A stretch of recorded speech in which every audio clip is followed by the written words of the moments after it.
we are looking at how to pronounce the name of this Japanese car manufacturer, both in British English and in American English, but also in Japanese, and we'll find out which one is the closest to the original Japanese pronunciation.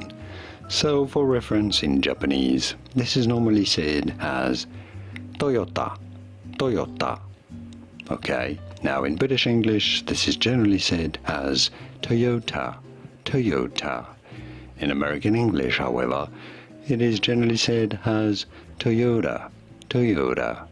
So clearly, the British pronunciation is definitely closer. Now, the founder of Toyota was named Toyota with a D, Toyota indeed, so maybe the Americans have it better here. I don't know. What do you think? Let me know in the comments. Here are more videos on how to pronounce more interesting car brand names and car model names that can be a little bit confusing. Many get them wrong as a spoiler, but you won't after watching those. I'll see you there to learn more. Thanks for watching.